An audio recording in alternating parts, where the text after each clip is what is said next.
Evet dostlar, azdan az çoktan çok kanalına hoş geldiniz. Bugün sizlerle yine bir tanıtım videosuyla beraberiz. Bugünkü tanıtımını yapacak olduğumuz ürün Karaca Multiblend Smoothie Blender makinamızın tanıtımını yapacağız.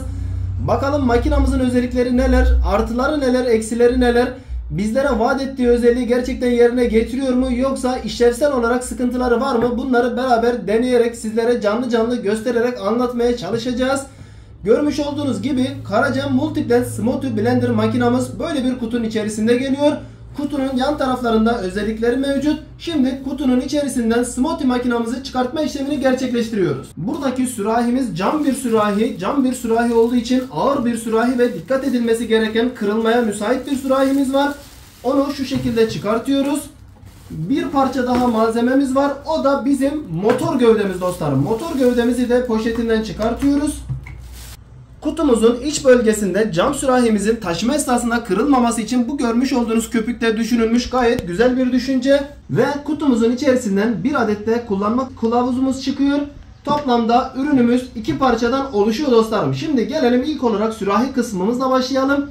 Sürahi kısmımızın üst kapağı görmüş olduğunuz gibi şu kısımlarında silikon bir yapısı var. Bu silikon yapı sayesinde kapağımız ürünlerin sıçramasını engelliyor. Aynı zamanda çok rahat bir şekilde açılmasını engelleyerek ters bir durum olduğunda içerisindeki ürünlerin dökülmesini engelliyor.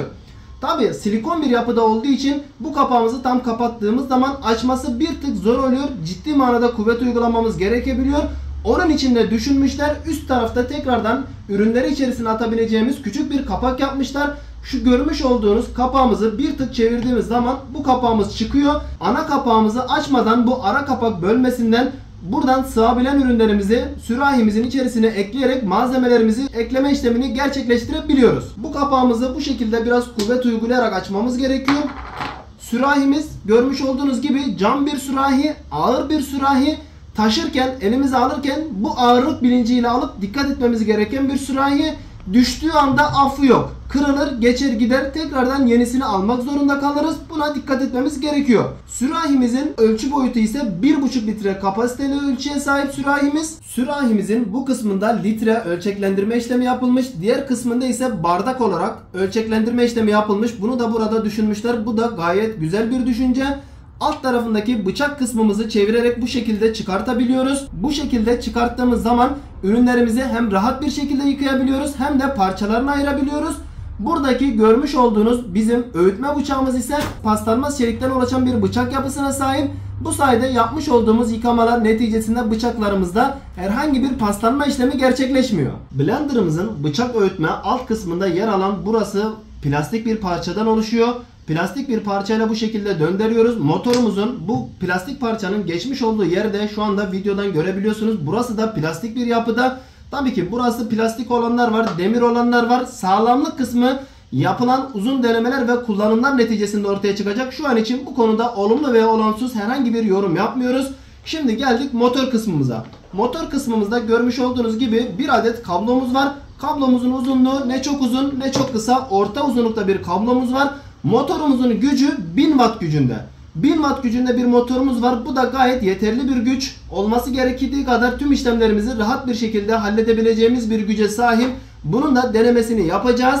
Aynı zamanda bu smoothie makinamızda buz kırma özelliği var. Buzları rahat bir şekilde kırıyor diyor. Bakalım gerçekten de bu rahat bir şekilde kırma işlemini yapabilecek mi? Onun da denemesini ilerleyen dakikalarda sizlerle gerçekleştireceğiz. Motorumuzun gövde kısmında hız ayarlama işlemini yapabilecek olduğumuz bir tane çevirmeli düğmemiz var. Bu düğmede 1 ve 2 ayarı var ve P ayarı var. 1 ve 2 ile hız ayarını yapıyoruz. P pulse yani aralıklı çalıştırma dediğimiz kendimizin ayarlama işlemini yaparak çalıştıracağı zaman kullandığımız ayarda yapıyoruz. Aynı zamanda bu sürahimizi motorumuzun üzerine koyduğumuzda toplam ağırlığı smoothie makinamızın 3 kilogram oluyor dostlarım. Bu da güzel bir ağırlık. Ve motorumuzun alt kısmında yer alan kaymasını engelleyen görmüş olduğunuz gibi 4 tane plastik parçamız var. Bunlar da motorun yüzeye tutunmasını, işlemler yaptığımız zaman kaymasını engelliyor. Ürünümüzün garantisi 2 yıl standart. Bu ürünlerde karşımıza çıkan 2 yıl standart garantili bir ürünümüz. Fiyat olarak Karaca'sının bu videonun çekildiği tarihte Karaca sitesine girdiğimizdeki fiyatı 1800 TL dostlarım. Bu fiyat araştırmasını da yine kendiniz bakabilirsiniz. Diğer ürünlerle karşılaştırabilirsiniz.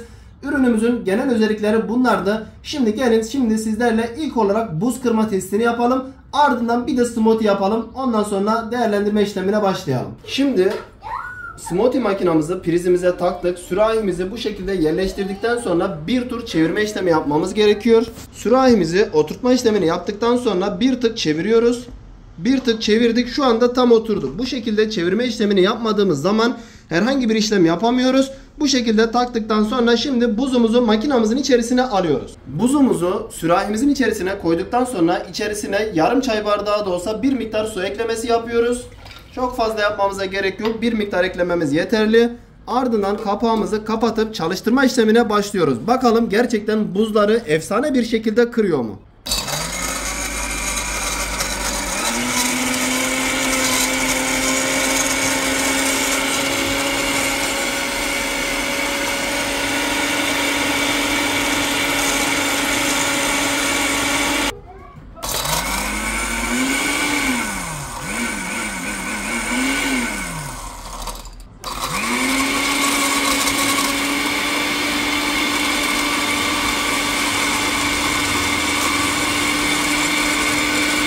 Görmüş olduğunuz gibi şu anda makineyi kapatıyorum.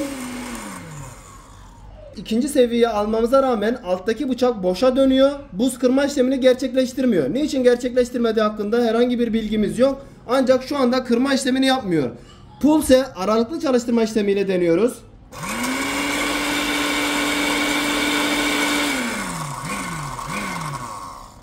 Yine aynı şekilde boşa dönüyor. Bakalım niçin bu şekilde oluyor. Şimdi tekrardan ikinci seviyeyi alıyoruz. Denememizi yapıyoruz.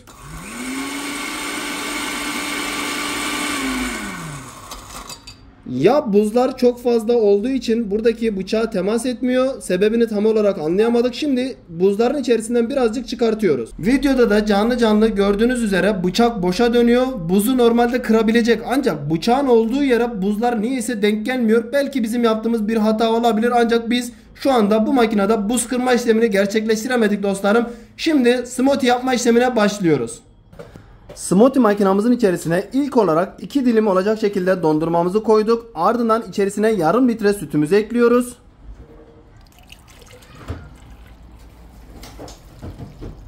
Sütümüzü ekledikten sonra içerisine 4-5 adet olacak şekilde muzumuzu ekliyoruz. Biz burada dondurulmuş muz eklemeyi tercih ediyoruz. Çünkü daha fresh, daha soğuk oluyor. İçerisine 2 yemek kaşığı olacak şekilde balımızı ekliyoruz. Kapağımızı kapatıp işlemlerimize başlıyoruz. Şimdi burada ilk olarak aralıklı çalıştırma olan pulse tuşuyla çalıştırmaya başlıyoruz.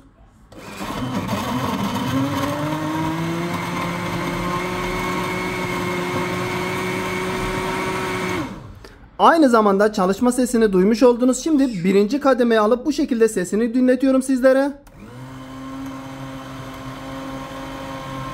Birinci kademedeki sesi bu şekilde. Şimdi ikinci kademeye alıyorum.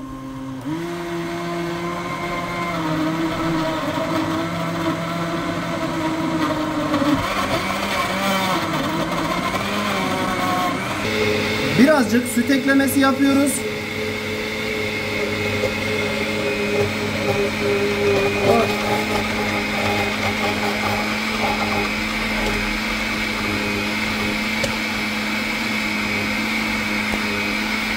Smoothie'mizi hazırlama işlemini gerçekleştirdik. Herhangi bir sıkıntı yok. Güzelce hazırladık. Şimdi tadım testine başlıyoruz.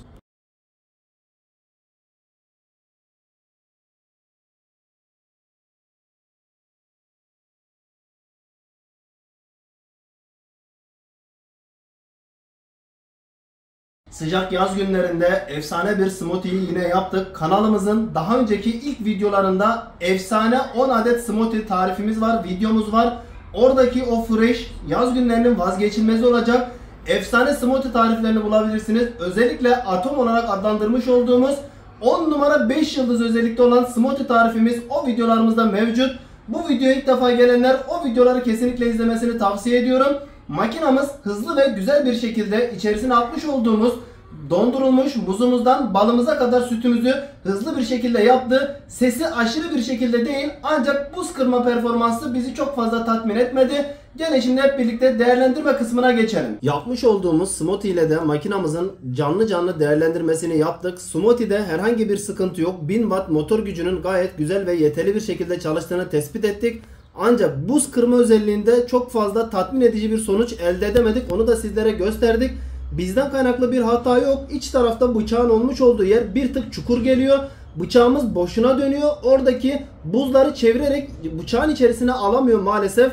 Ancak onun dışında orta bir segmentte bu fiyat bandında bir evin ihtiyaçlarını rahat bir şekilde görebilecek kapasiteye sahip. Özellikle cam olması, sağlık açısından tavsiye edilen cam olması gövdesinin de diğer artı bir özelliği. Ne iyi ne kötü, ne çok iyi ne çok kötü diyebileceğimiz orta segment bir ürün olduğunu, fiyat performans olarak adlandırabileceğimiz bir ürün olduğunu sizler de canlı gördünüz. Tabi daha güçlü makineler var. Karaca'nın yine kanalımızda ayrı bir smoothie makinesi var. 1800 watt gücünde olan makinesi var. Orada nasıl buz kırıldığını, nasıl işlemlerin yapıldığını yine canlı izleyebilirsiniz dostlarım. Genel itibariyle fiyat performans bir ürün olduğunu sizlere net bir şekilde söyleyebiliriz. Kanala abone olmayı ve videolarımızı beğenmeyi kesinlikle ama kesinlikle unutmayalım.